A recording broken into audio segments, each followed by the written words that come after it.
Welcome, everyone. Great to see all of you on Zoom this afternoon.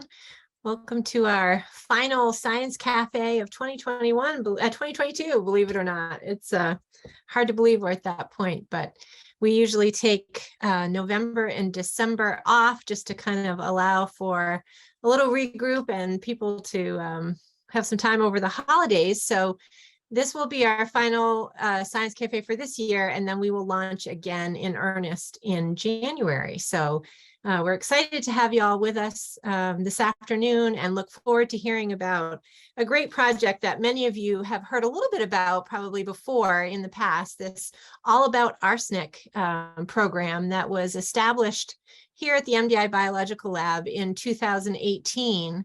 Dr. Jane Disney spearheaded that effort, and she received a $1.2 million grant from the National Institutes of Health. It's called a Science Education Partnership Award. And that program is really looking at the question that Dr. Disney posed was, could public health outcomes be improved if well water was tested?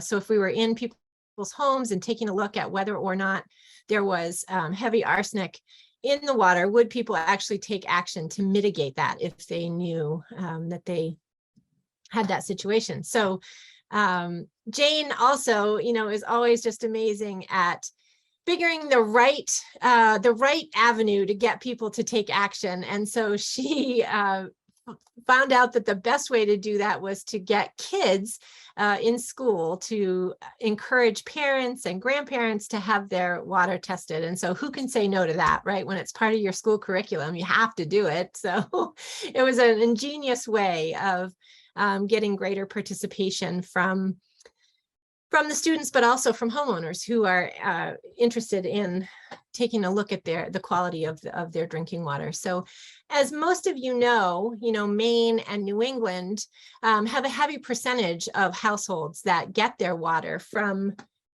drilled wells. And so this is a particularly relevant project for those of us here in Maine and those of us on Mount Desert Island, which of course bedrock is what we live on for the most part. So certainly relevant there. And as I think a lot of you know, arsenic can cause some very serious health issues. And so that is a big part of what's motivating this work, is to try and see if we can't mitigate exposure, especially long-term exposure of children in particular. So with that, I want to welcome our panelists today, Dr. Jane Disney, who is a senior scientist here at the MDI Biological Laboratory, her colleague Sarah Hall from College of the Atlantic, and then Hannah Lest, who is the coordinator of our CEPA program. We're thrilled to have the three of you with us this afternoon and look forward to hearing an update, because it's really fun for those of us who have been kind of watching this program grow over the years to see how it has evolved. And if any of you know Dr. Disney, you know that she always has a creative new idea just waiting to be hatched. And so it's been fun to see how this has grown, and to see partners like Sarah join in, and really, I think, a wonderful opportunity for student participation in this kind of program. So I'm going to turn it over to you, Jane. I think you're kicking off. Is that right? That's right. We have some slides that are going to just guide our presentation a little bit. Excellent. So I think Emily's going to show those. So we're going to put that PowerPoint up, and then we'll just turn it over to you, Jane, to get us started. Okay. I love the title, Digging Deep. Because we all have had to dig deep with the project in terms of engaging teachers from far and wide, and trying to help them stay engaged with resources and training. We've got students who now are effective citizen scientists. Nearly 3,000 of them have been trained in this program across all of Maine and New Hampshire. And we've given them data literacy skills and science communication skills so that they can think about what's going on with the arsenic in well water. They can talk about it, and they can help affect change in their communities. So I kind of lay this all out on the next slide.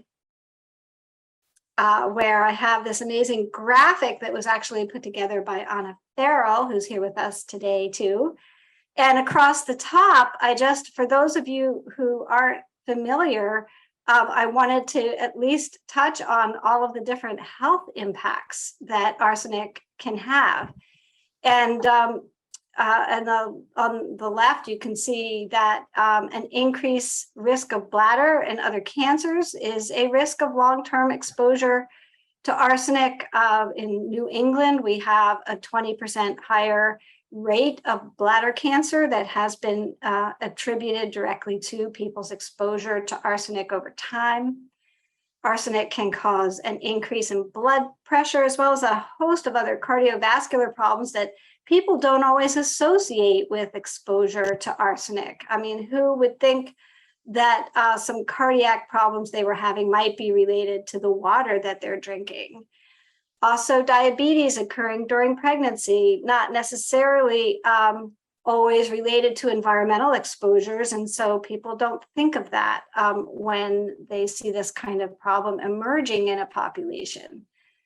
But there can be also harmful changes to the body's hormones, altered immune system response to lung infections. And, you know, in a time of COVID, people are particularly concerned about what other exposures might make people more susceptible to COVID. And the University of North Carolina Superfund research programs really looking into whether or not exposure to arsenic in particular could have had any effect on people's susceptibility and the severity of their exposure to COVID. So I'm going to let Hannah talk a little bit about how we actually engage schools and get this project to work, because she's really the one behind the scenes driving the day-to-day details. And there are, with 3,000 students and 3,000 water samples and all of that, we're collecting samples from all of these places and getting them to Dartmouth for analysis. It's a logistical piece of work. So Hannah, why don't you explain what it looks like day to day? Yeah, thanks, Jane.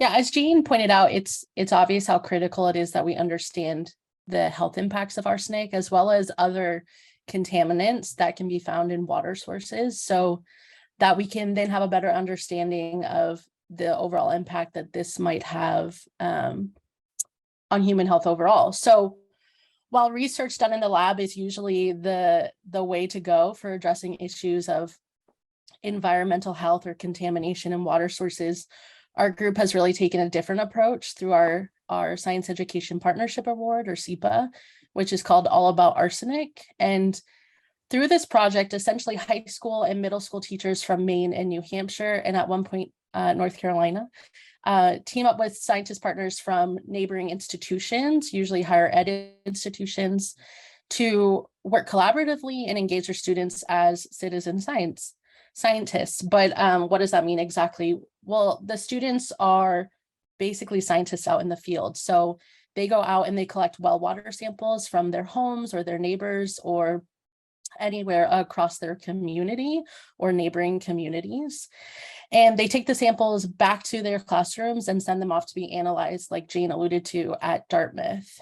And what happens is they get a huge set of data back that gives them a really nice picture of the health of their well water. And every year we have a cohort of teachers and scientist partners that come to MDI Biolab to receive training on how to teach their students to collect these samples, how to analyze them, and then how to talk about the data in a wider context to their neighbor or their parent or a community member. And this is a really unique opportunity for educators, not only to collaborate, but also to learn from each other on how to best integrate real life science research into their everyday curriculum.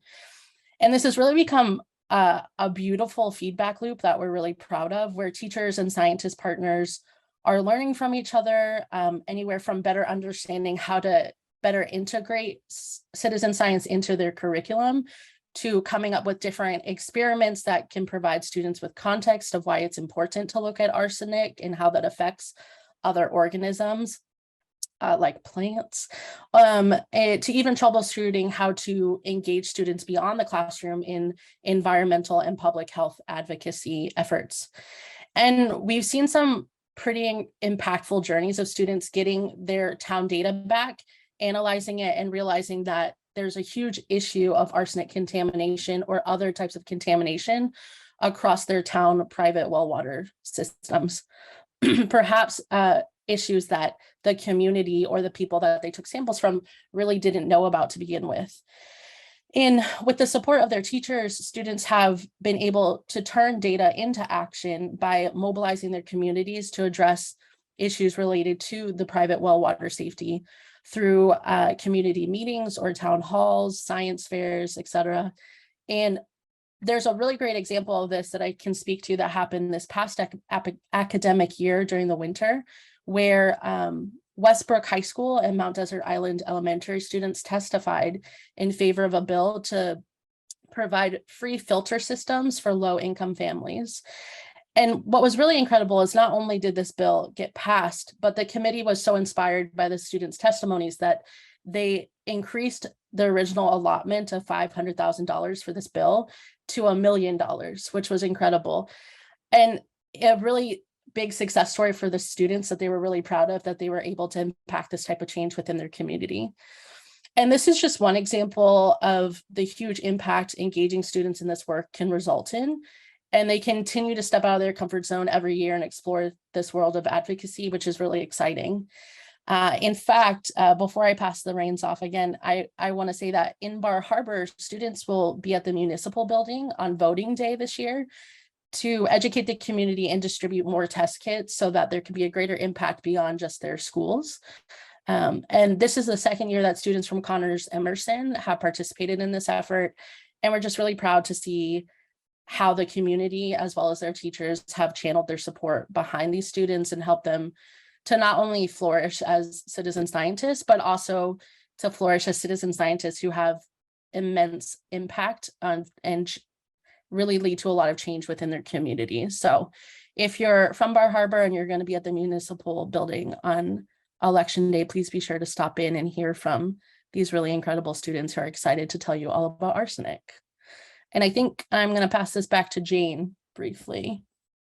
Yeah, I think that Hannah really covered a lot of what's going on in the project. We're in year 5 right now, and what we're planning to do is publish a paper on what we see as the public health impacts of the project. So upon looking at the data and reflecting on everything that's been going on, we're seeing that the students' efforts are making a real difference. For one, we have looked at the towns in which students have contributed more data than there ever was before for that town. So there's quite a few towns in both Maine and New Hampshire where students have more than doubled the amount of data that are now available to the Center for Disease Control in Maine and the Department of Environmental Services in New Hampshire to help them prioritize and focus their outreach and education and encourage additional testing. So we didn't really at first realize how much our data would add to existing data and help drive the directions in which our public health agencies were going to be working. So that was exciting. And then the little icon here where you've got a parent and child having a discussion, this has led to more than just understanding of the issue in the home. We did a pilot survey with our external evaluators, Karen Bielik and Bill Zolik from Skudik Institute. And they surveyed a couple of hundred families who had elevated arsenic in their well water. And, what they found out was that the more parents were discussing the project and engaging with the project with their child, then the greater the likelihood that they decided to do something about the arsenic and either switch to bottled water, purchase pitcher filters that would remove arsenic, put in under the sink filtration systems, or even whole household systems. So from these surveys, we're understanding that this approach through the schools, through citizen science in schools, is really having a public health impact. And so also, we've done some follow-up interviews with people who were involved in the surveys and got more details about the choices that they're making, and how they're feeling really about having been able to take care of these issues that in some cases they weren't aware about before the program.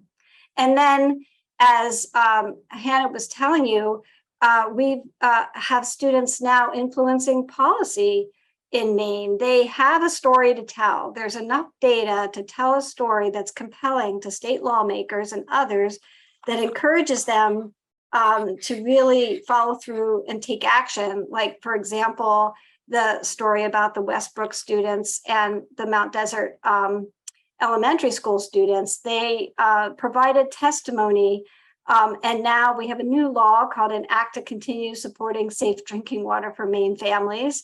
And this year they've appropriated $400,000 to help homeowners and landlords mitigate contaminants in well water. So there's now funding available to help even more families deal with contamination of their well water. So all of this coming out of a K-12 education project is more than we could have hoped for. And we're feeling optimistic enough that we submitted a second SEPA grant. I don't know, Sarah, if you wanted to touch on any of that when we switch to your slide, but in brief, we definitely are planning to look at that family connection and develop curriculum that can be implemented in the home, things that parents and kids can do together that helps to solidify the parents' understanding and really help to influence their thinking about next steps. In addition to that, we inadvertently stumbled upon a few public water issues in some communities. And so we realized that looking at public water can have public health effects too, in particular with regard to lead in drinking water. So our next SEPA is just going to take us into more communities, looking at other drinking water sources, focusing on new metal contaminants, and we hope we get the funding to keep the project growing and supporting public health in Maine and New Hampshire. Okay, Sarah. Great, thanks. Well, I work at College of the Atlantic. I'm a geoscientist. I teach classes in all realms of geoscience, and I heard about this project in 2015 or something, and I thought how great it was that Jane and everyone had already set up all this wonderful project infrastructure. I think I'll just jump on the bandwagon and see if my students can get involved. And so I started having my college students do some independent study projects or work within our classes to add to this data set. So we offered sampling to people who maybe didn't have kids in school or just around the community, and also around some specific questions. So I made an attempt at making a cool graphic too, and Anna helped me out to make it what it is here you see. And I'm going to talk about some of the sub projects that have spun off of this, all about our SNCC projects that my students have explored. And some of these were around my students' interests. They kind of led the project. Some came out of questions that were arising from the SEPA data set. So as the student data was rolling in, we were seeing some things to investigate further. So I'm just going to talk about each one of these folks really briefly, and I'll start with spatial patterns here. So our first question was, we wanted to know if the groundwater pattern, the chemistry of the groundwater pattern matched the pattern of the bedrock and other geologic features that we see in and around the MDI area. And the answer from sampling, we've collected over 1,000 samples now and 276 unique wells.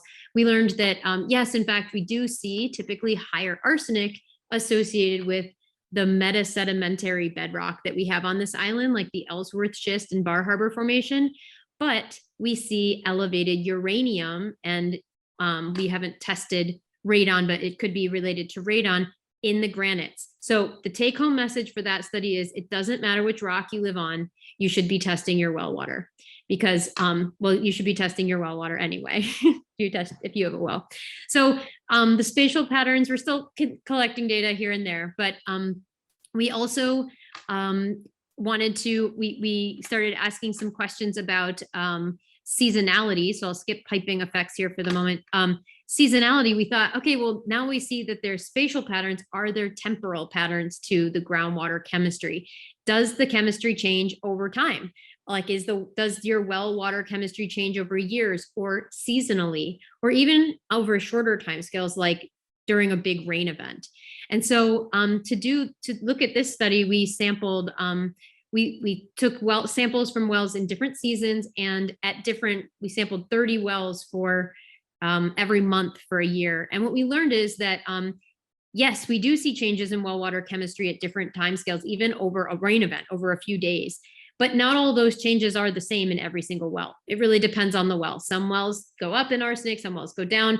But typically we see that the changes over a short term are very similar to the changes observed throughout the year. So if your water has high arsenic after a rain event, it might also have high arsenic in the wet season. So this is giving us some things to think about for further studies, or how we might consider our state guidelines, and should we test more often instead of just once every 3 to 5 years. Since we had all these samples, we also we asked a lot of people about what their water system was like what's in your water system. Do you have a filter of any kind? Do you have a water softener? And many people gave me tours of their water system. Some people didn't know, and we tried to figure it out based on pictures they sent. But we have a lot of data of different filters that have been applied. And so we wanted to see what do the filters do to the water? What are they removing, and what aren't they removing? And from looking at the data that we have from the last few years of sampling, we see that typically the filters are taking out what they're expected to. If you have a particulate filter, it's taking out the fine materials like silt and clay, but it's not taking out arsenic. So one of the things with filters is you just have to really know what your filter is meant to do. Reverse osmosis systems do a great job taking out arsenic. Water softeners don't take out arsenic. So this is just the conversation about what filters do and don't do is something that we can work on. And also making sure people change their filters regularly. When we did see some elevated arsenic in places where people weren't changing their filter regularly enough. Another thing, Jane already mentioned the public water. So piping effects is something we started seeing in some places. We saw some examples of elevated lead, even in some of the public water that we were sampling. I just had a student test all the taps at COA at the college that students get water out of. And we found that, we have this public water source, Eagle Lake, which is really clean. And for the most part, our campus is really clean too. But in a few really old buildings, there's some taps that do have slightly elevated lead below the state limit, but it just tells us that the building infrastructure matters for what's coming out of your tap. So that's, each household has that to think about too, even if you are on private, or if you are on public water, our very clean public water in this area. Some other projects that came up out of student interest were, is there arsenic in soil, and is there arsenic in plants? And then of course you wonder, is there arsenic in the food we eat? So first, one student took a look at some of our local orchards. She went to a bunch of small orchards around the island and sampled the soil. And this was in an effort to find out if there's arsenic in the soil, potentially related to past pesticide application or weathering of rocks. But it was also a chance to start to develop a methodology for students to participate in a soil sampling project, orchards, gardens, and fields that Jane is getting going now, and matching students to farms to have soil sampling happen. So my student designed this sampling method and looked at all these orchards and found that typically the orchards of MDI have very low arsenic concentrations, or the same level as the background for the state. So it doesn't look like we have elevated arsenic in our soils. However, there were a couple places, one in particular, an old blueberry farm that did have pesticides applied. We knew that there were pesticides likely applied there, and those were about 3 times what they were in other places, so elevated. Another student took this one step further and said, okay, so if it's in the soils, is it in the food we eat? And the student went and collected a bunch of, or as we were saying, like the farm to table, we added the rock to soil to water to plants to farm to table. So we can make that a longer statement and actually think about where it starts. And the student went to a local market and bought a bunch of kale and arugula from farms in the region and found how much arsenic was in the kale and arugula. This is a family of plants that tends to be able to uptake some of the metals. And overall, we found that there is some slightly elevated arsenic in some produce from regional farms, but it's very low. The amount was so low that even if you consumed 2 cups of arugula, which to me sounds like a lot of arugula to maybe not in like one salad. Even if you consume 2 cups of the highest level arsenic that we saw, you would still be only not even half of the way to your daily limit. So it's very, very low. And but the thing is, like, people are also maybe getting exposed to arsenic through their drinking water. So it was something to think about. We don't really know the pathway that arsenic got into that produce. But anyway, overall, the story is not one of concern for the soils and the plants so far from our study. And then the last thing I wanted to mention is, with all this data and all these sub projects, we've been trying to put together curricular resources for teachers, students, and members of the public to use to actually be able to use some of our data. And so we've been putting together some digital interactive notebooks and story maps, some worksheets. We've been using a software called Tuva to help students practice data literacy, make graphs with their actual data. And so that's another sub project that some of my students are working on. So overall, my take home message for you all from doing all these projects is, if you have a private well, test it. Call me if you need a test. If you're in the area, I can help you with that. And also consider testing it maybe twice a year, maybe in the wet season and the dry season, as we do see some changes. In a few wells, those changes raised the arsenic was elevated even above the recommended limit. So test your well. And if you're on public water, also consider testing your well, potentially for lead. That's the main one of concern that might be in your water because of your household piping or taps. So if you have any questions, my email, Anna put my email in the chat. And also there's a website that I try to maintain fairly regularly with some links to student posters and student talks, presentations, stuff like that on this subject. So thanks.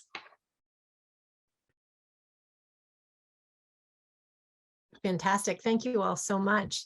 That's very exciting. Lots of great work there and lots to unpack. So if you've been paying attention to the chat, you've seen that there are some great links in there that will help you, learn a little bit more about this project, learn more about some of the resources that are available to you if you want to get your well water tested. There's also, I would draw your attention to a press release that is currently on the MDIBL website, and the link is there in the chat. To those who want to get their well tested, particularly the town of Bar Harbor is sponsoring some well kits, but as Sarah mentioned, she's also interested in sampling, folks who are outside that particular community. So if you're interested, please do reach out to her. She and students are willing to come to your house and help you get your sample. So that's a wonderful resource and something we should all be taking full advantage of. So just in terms of, just some questions around the different components of this program. Jane, you mentioned that often, health issues like cardiac disease, heart disease, diabetes, those sorts of things can really be influenced by the presence of arsenic in well water. And yet I don't think I've ever had, been part of a physical exam or something where I had an issue and someone said, have you tested your well water? And I'm just curious, how do we factor that in is it an education issue for physicians? How prevalent is it that arsenic is actually impacting, health and things that we see in the clinic? Well, I have to say that there is education that needs to happen, and I think it needs to happen in physician training. And but sometimes physicians are trained outside of an area and then come to work in an area. So I think there needs to be continuing education, especially when physicians might move into an area where there are particular public health problems that may play out in certain ways in communities and populations. And certainly Maine and New Hampshire are a couple of those states where arsenic is such a big problem. And like the study that I cited regarding bladder Jane. cancer. Sorry, I'm just going to interrupt you because your sound is fading like way in and out. So I don't know. Yeah, maybe- I know. It's been a problem all day with my computer and I can't address it Okay. now. All right, But that's all right. yeah, hopefully somebody can fix that for me before the next Science Cafe. So yeah, it's an issue. We do have at least one teacher that has taken matters into his own hands and has educated one of the local physicians in Machias and has gotten that doctor on board with distributing kits to pregnant moms. And so some of them have gone ahead and had the well water analyzed, but anyone who participates gets a free water pitcher out of the teacher's budget, you know, because he felt so strongly and his students felt so strongly that, you know, more people in the community and especially vulnerable people needed to have education, information, and then something they could do about the problem. So I think this is ongoing, and I think it's why we're compelled to keep focusing on this problem because we know it's an issue. Columbia University has a Superfund research program, and they actually did a study in a small town in Maine where they sampled a lot of wells from families interested in participating and then assessed IQ in children from homes that had elevated arsenic and those that didn't. And the statistics that they came up with at the end of that study was that there were significantly lower IQs in children from the households with arsenic. So we know arsenic can also affect developing brains and affect you know, a whole lifetime.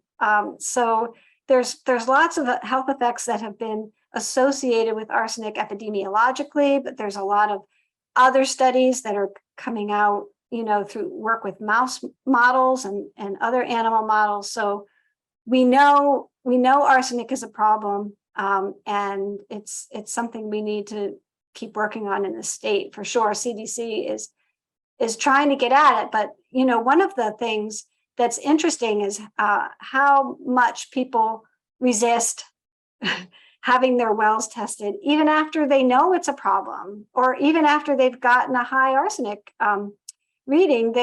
There's some resistance to mitigating the problem. Sometimes it's financial, but sometimes it's just an easy thing to put off. You can't smell arsenic, you can't taste it, you can't see it. So I think this you know, all leads to why it's a problem. But I think maybe I'll let Sarah talk to you about some thinking we've had recently about how, you know, maybe well water shouldn't be unregulated. Maybe you know, everyone needs a little more help with access to healthy water, whether they're on public or private wells. That's way beyond the question you asked.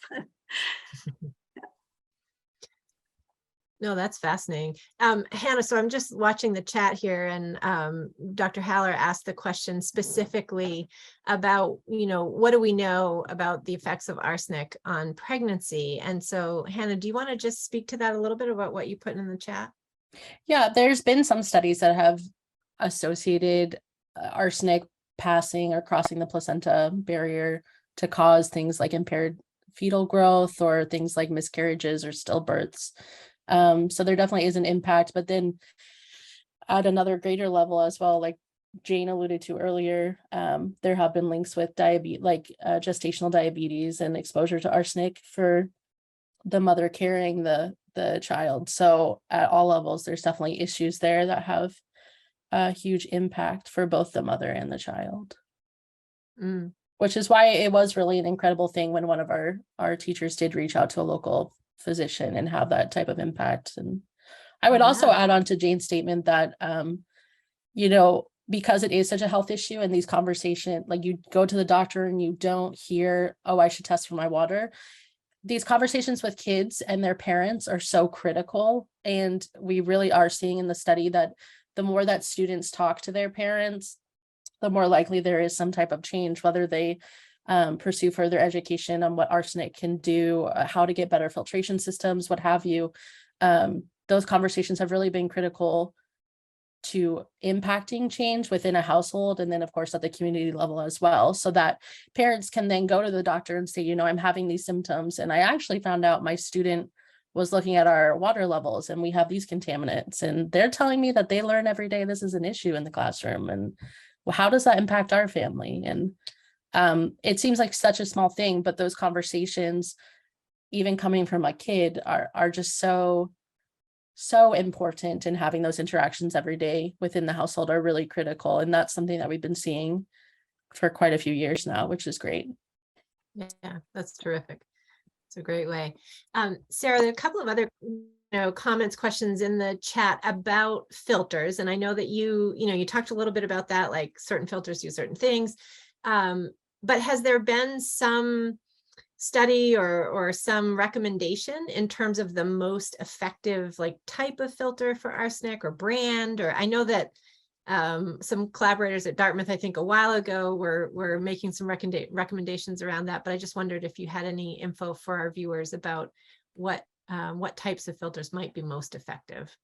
Yeah, I'm a geologist, so I don't have I don't have any certification in anything having to do with water filters. So you can call there are some various companies around here that help with that. I personally have Air Water Quality. They're in Ellsworth, and they come to my house and teach me things about filters.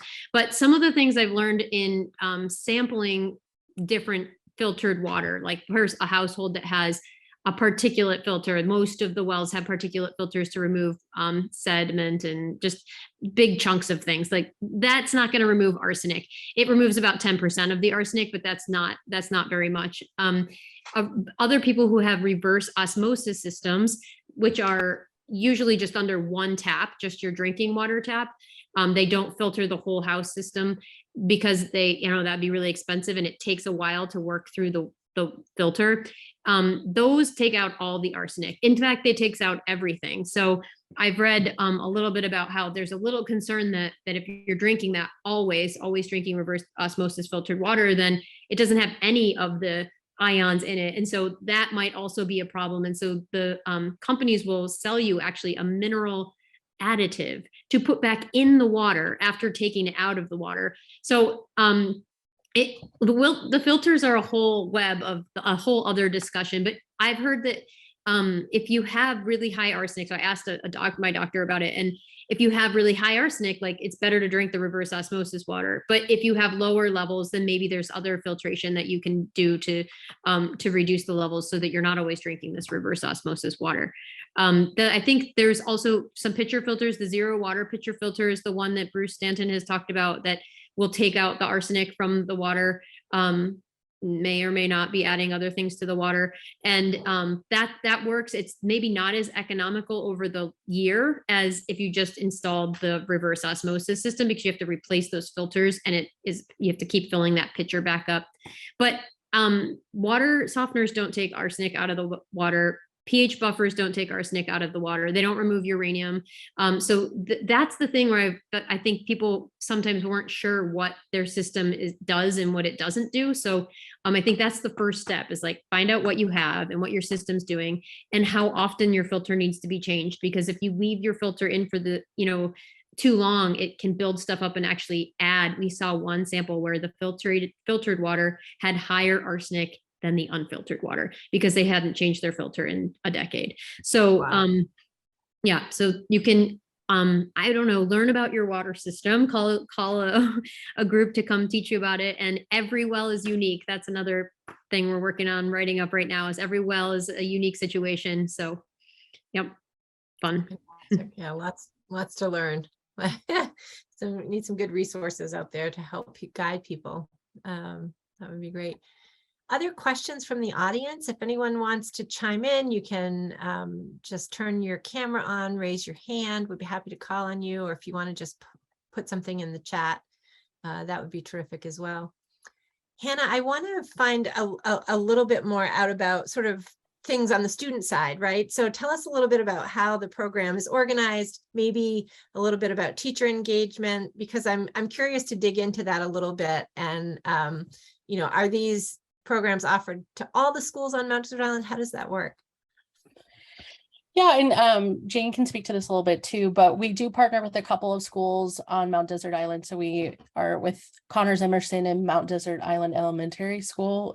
There's 2 teachers, one from each of those institutes that we work with.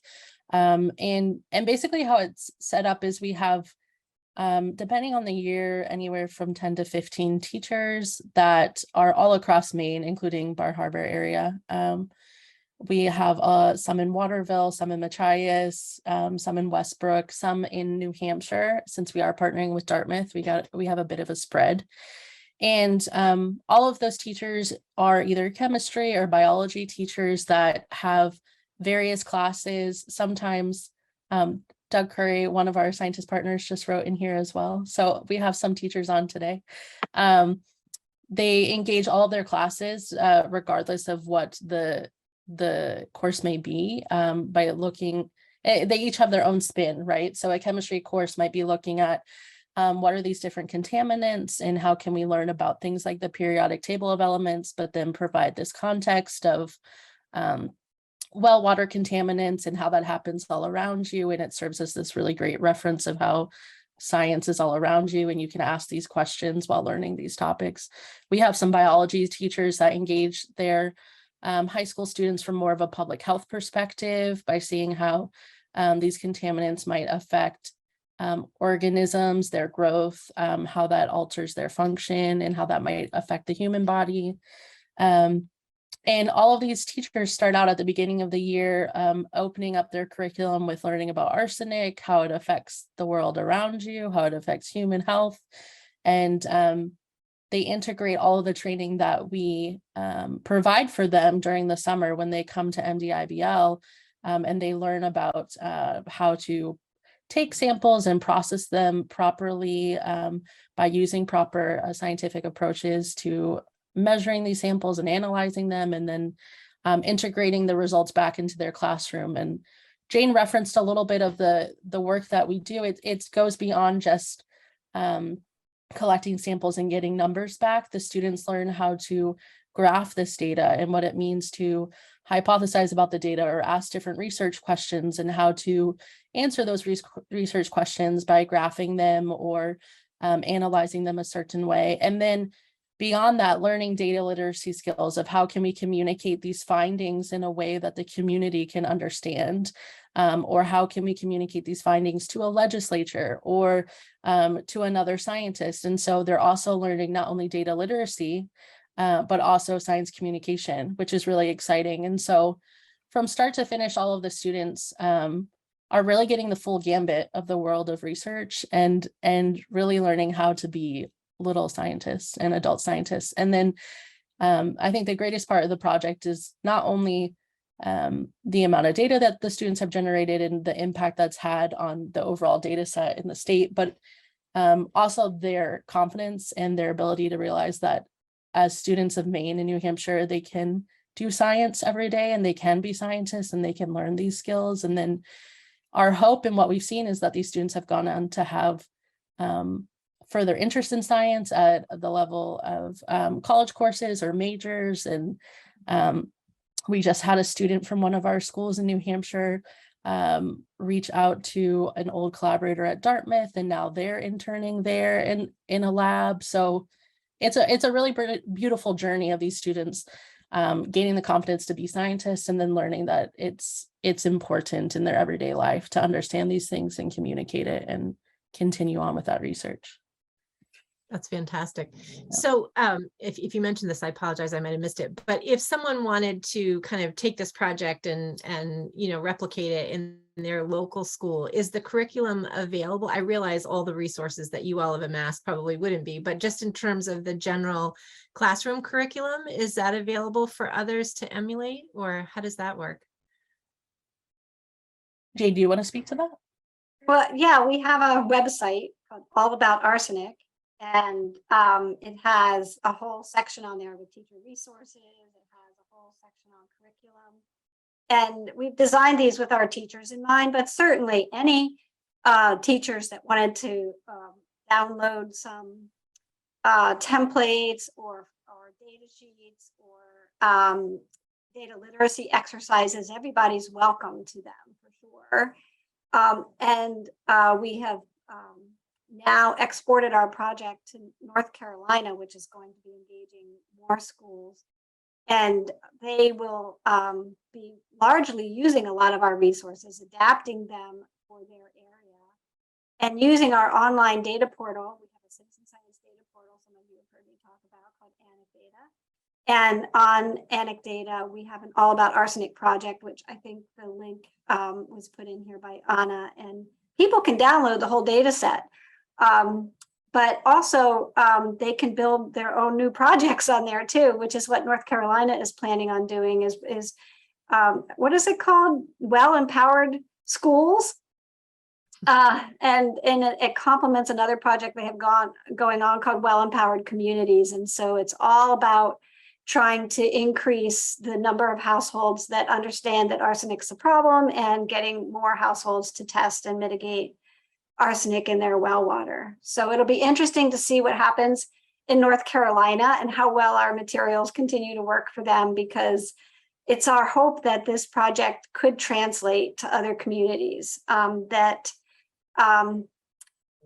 have issues and want to try to address them in some kind of collaborative, interdisciplinary way, the way we have. I think the key for North Carolina is that they have a university partner, right?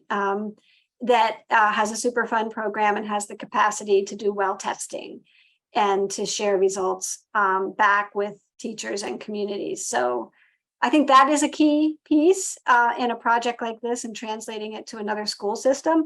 But certainly any teacher could just introduce the topic and get some, basic stuff going. I mean, our data sets that we've uploaded to Tuva, which is our data literacy software. We'd be happy to have teachers have their students play around with our data set there. It's an open data portal, and I can certainly share that with teachers who are interested.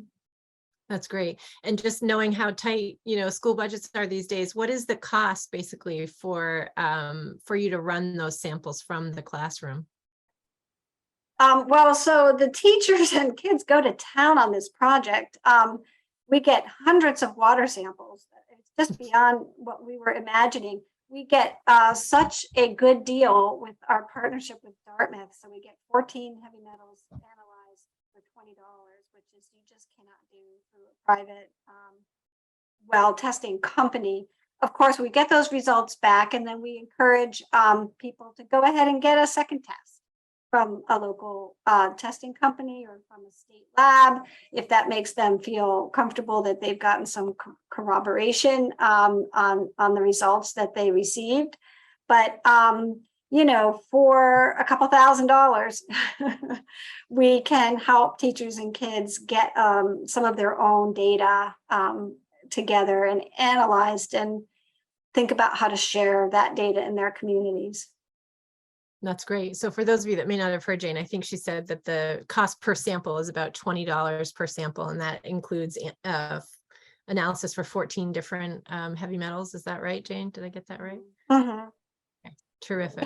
Yeah. Thank you. Yeah, Dartmouth has been a great partner in this, trying to make it affordable for us to really get a lot of teachers and kids engaged and really try to get a lot of information to guide, where to prioritize things and where to take this project.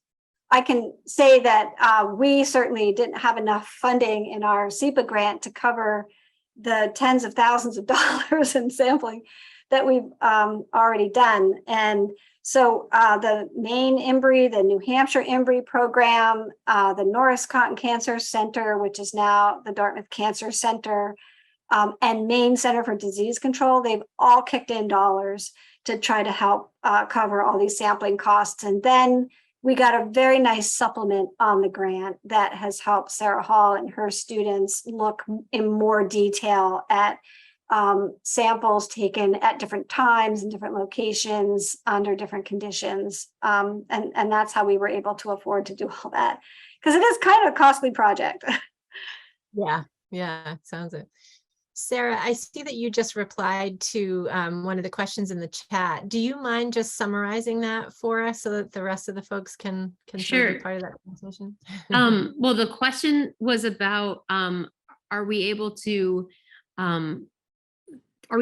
tell, like, if some wells are flashier, like if their water level rises quicker after a rain event, if this influences the water quality? And the short answer is we don't have enough data yet. And we're also not sticking anything down people's wells to measure the water level. So unfortunately, while I would love to have like all that information, like what's the pH, what's the water level, what's the depth, what is everything, we only are going with what the well owner tells us, what they know of. And so most of the time we know the depth and we know where the well is on the landscape. And so if a well is like at the recharge zone at the top of a hill, typically those wells have more water level fluctuations than the wells that are at the bottom of the hill in the recharge zone where all the water flows to. Those water levels don't fluctuate as much through the year. But that doesn't necessarily mean anything. There might be something related to the water chemistry there, but there also might not be, because they're in different bedrocks and there may have been pesticides. And so that's where we come back to this story of every well is unique and every well has its own story. I always want more data, but so far we don't have enough to make that kind of a model, unfortunately. But great question, Chris. I've never met a scientist that said, no, please, no more data. Don't think that ever happens. That's great. So I was curious, I was reading up a little bit on some of the drinking water legislation that's out there. And I noticed that there's been a big push for, increased well water testing around PFAS. So certainly here in Maine, that's been a big concern. And I know that Congresswoman Pingree has recently submitted a bill for greater access to water quality testing. Is there any overlap there in the tests for PFAS? Would that pick up arsenic as well? Or is that two totally separate analyses? Yeah, those are very different analyses. And then one of the complexities is that there are thousands of PFAS chemicals. You can't ever test for all of them. Last time I talked to someone in the state about it, they had prioritized 28 different chemicals and we're paying like between $250 and $350 per sample to analyze that suite of PFAS chemicals. So it gets very expensive very quickly. And the state is definitely trying to help communities that they think have been impacted and so are setting some priorities in testing. We still get questions from people, about whether or not this is something we could look at. And it's something we're considering for sure. We have collected some duplicate water samples from families that at some point we may try to prioritize and test to see if we pick up anything out there. But it's complicated and expensive. And I think you really need to, rather than doing sort of ubiquitous sampling, I think you really have to focus in on where you're likely to get something that, is really going to be helpful. So, we definitely are concerned about PFAS because everybody else is. That's what they're bringing up to us when we talk to them about well water quality. Mm-hmm. Mm-hmm. One thing we'd like to develop at the biolab is some animal model that can serve as a biosensor for PFAS chemicals in water. That's something Jared Rollins and I and a couple of COA students have been thinking about and working on. So what if we could, run a 96 well plate that had well water samples from 96 different wells, and we had a little C. elegans worm that would glow green if there were PFAS chemicals in the water, or with a certain probability that there were PFAS chemicals in the water. Then we would be able to maybe screen a large number of communities pretty straightforwardly and see where we needed to make the investments in well water quality testing. So that's something, it's on our minds for sure. Anything to add, Sarah? No, I want to be able to test for PFAS for sure. So when you figure that out with the whole glowing C. elegans, all that, let me know, and I will send you the duplicates as well. But yeah, it's certainly a question I get all the time. What about PFAS? We can't do it yet. I want to know, what about radon? We got to figure that one out too, because a lot of people on this island have radon in their water, and that's also one that's not. It's not just automatically included in the test. People think of radon in air, but it's also in water, especially when people live on granite, and it's not something we can do in our tests right now because it's a gas. So we got to figure that one out too. Yeah, absolutely. No end to the work that you guys could be doing here, that's for sure. Sarah, one final question. I noticed there was a comment in the chat. I know you mentioned the need to change filters regularly, right? So I'm just curious, is there any sort of indicator on the filters? How does that work? What's the best way for people to be mindful about when to change their filters? Yeah, great. Yeah, and Dave was asking about this. So if you have a reverse osmosis filter, it does come with a little monitor that you watch the number, and when it goes above some number, you call them and have them come change the filter. But for other filters like particulate filters, you just get into a rhythm. I have mine changed once a year, and after the first time, you can see some visual clues to that needs to be changed. But if you have a filter to remove arsenic or something specific, then there should be a regular schedule for that. And I know for the reverse osmosis, it's easy to read that little monitor to tell you to change the filter, but I don't know about every single filter out there. But it's a great question. If you have a filter, just ask the people who installed it, how do you know, and like how often you need to do it. Mm-hmm. Because some people have to change it every 3 months. Some of our well owners change their filter every 3 months or something. I change mine every year. It really depends on the well. Wow, that's great. All right, well, this was a terrific presentation, a great way to wrap up our 2022 Science Cafe season. So thanks to you all for being here. Thanks for really sharing some very helpful, very practical information for our audience. We really, really appreciate it. And we can't wait to hear. We'll bring you back when you get your renewal so that we can hear about what's next with your SEPA. So thank you all. And thanks all to everyone who attended this evening. We really appreciate your participation. We'll be sending out some notices about our lineup for 2023. And we look forward to seeing you right back here for our next Science Cafe in January. Thanks a lot.